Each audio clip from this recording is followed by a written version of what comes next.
Governor Jishnu Dev వర్మతో రాష్ట్ర ప్రభుత్వం అబద్ధాలు చెప్పించిందని బీజేపీ నేత మహేశ్వర్ రెడ్డి విమర్శించారు. 5 రోజులే బడ్జెట్ మీద చర్చిస్తామంటే సమయం ఎలా సరిపోతుందని ఏప్రిల్ 20 వరకు అసెంబ్లీ నడపాలని ఆయన డిమాండ్ చేశారు. కృష్ణా జలాల వివాదం, 6 గ్యారెంటీల అంశాలపై చర్చించాలంటే కనీసం 20 రోజులు అసెంబ్లీ నడపాలని డిమాండ్ చేశారు. రైతు రుణమాఫీ చేశామని, మహిళలను కోటీశ్వర్లను చేశామని అధికార పార్టీ పచ్చి అబద్ధాలు మాట్లాడుతోందని విమర్శించారు.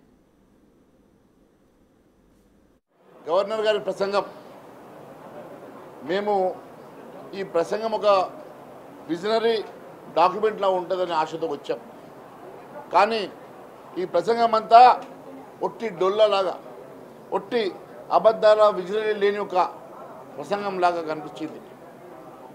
పూర్తి అబద్ధాలు క్రోడీకరించి ఈరోజు గవర్నర్ గారి చేత ఈరోజు మాట్లాడించడం ఈ ప్రభుత్వం నిజంగా ఒక్కటంటే ఒకటి ఈరోజు ప్రసంగంలో వాస్తవాలు లేవన్న సంగతి నేను తెలియజేస్తా ఉన్నాను.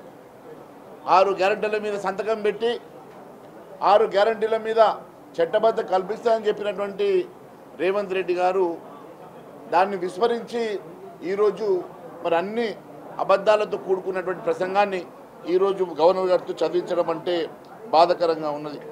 మరి వాటికి ఎందుకు చట్టబద్ధ కల్పించలేదో, ఎందుకోసం అని చెప్పి ఇచ్చిన హామీ నెరవేరుస్తలేరో అవేవి చెప్పకుండా అన్నీ చేసినట్టుగా ఈరోజు అబద్ధాలు చెప్పించే ప్రయత్నం చేస్తూ ఉన్నారు.